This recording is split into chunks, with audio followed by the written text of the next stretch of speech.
thinking a little bit about feedback and what makes Japanese kind of a unique language. Maybe we can talk about this briefly. I do want to be respectful of time.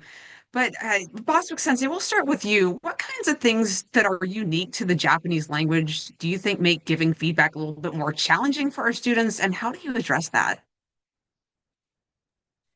I think sometimes the feedback when it's a part of speech that functions differently than what we would expect, or maybe it's an expression that it doesn't translate well from one language to the other. Sometimes that requires a little bit longer explanation as to why it's not correct and why it should be a different way. What else? Maybe some multiple meaning words and incorrect intonation. Sometimes that could cause a lengthy explanation, possibly.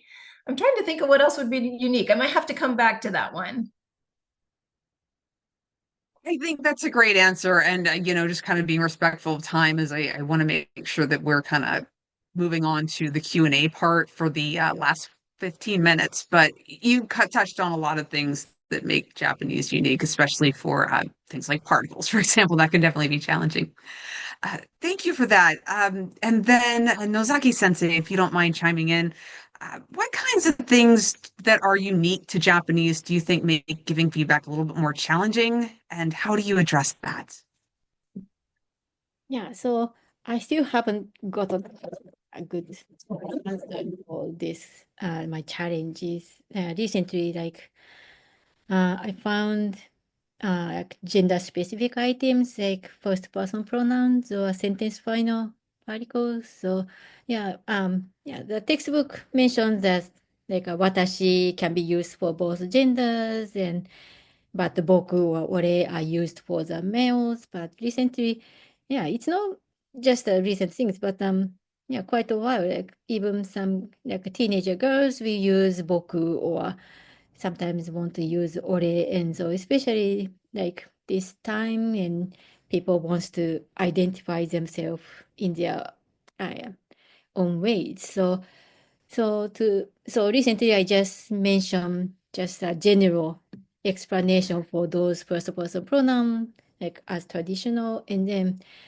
also sometimes often introduce recent usage like usually recent, but yeah, recently teenage girls also use boku or ore, but yeah, and also actually students already know those gender specific like pronouns or expressions or and so on from the like animes and mangas and YouTube and so on. So they already know how to use and they know what they choose.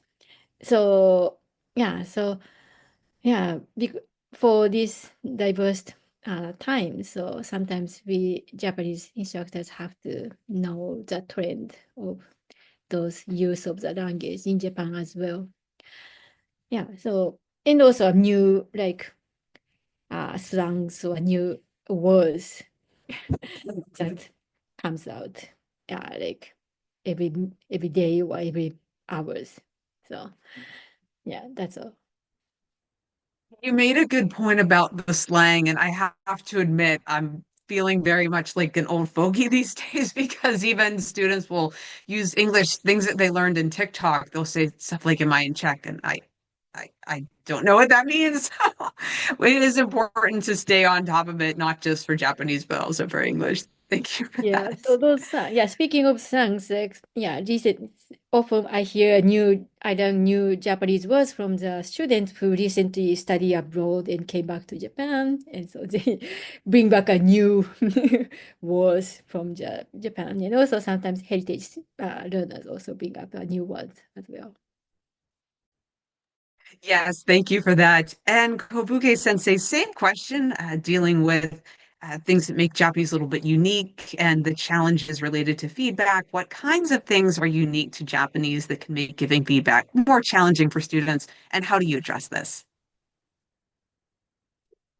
More cultural words, like for example, students want to use anata right off the bat. So that, trying to explain that is difficult. Anata is you, but you need to explain how it's used.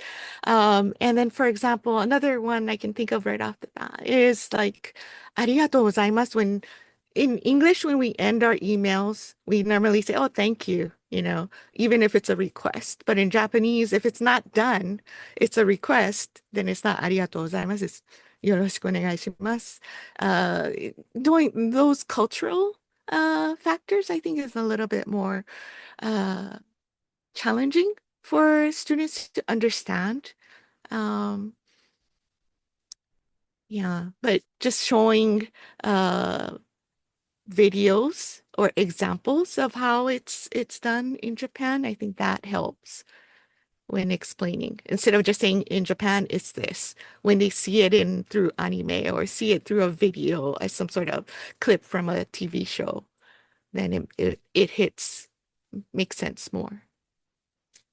Absolutely. And that's another great way we can make those real world connections if we can maybe show them a clip from an anime or maybe a dorama that explains a little bit about this is how people interact and why we do this. Excellent. Thank you for that, Kobuke sensei. And then Maeda sensei, what kinds of things do you think are unique to Japanese that make giving feedback a little more challenging for the students? And how do you address that? Well, everybody mentioned everything, but I agree with the Kobuke sensei that anata, particularly in the one-on-one class, they always ask anata wa during the breakout room or posting some questions to the, discussion. So I always say, well, yeah, explain that, and then actually use of anata could be rude. then and then also I said, well, instead use the classmate's name, Nannani-san wa. Then again, this can help everybody to remember your classmate's name. So which leads to the building the community. So yeah. And then the other tough one is I think particles. The students are always struggling. So I said, well, that's okay, we just keep on learning it, don't be perfect, and that's how I explain it.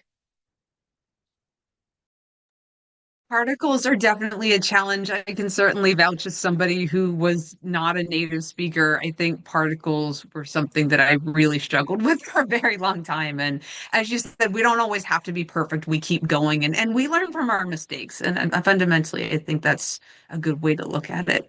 But again, fantastic conversation from everyone. There's been a lot of great suggestions shared, great feedback, really good stuff shared today. So I do want to thank everybody very much for all of your contributions.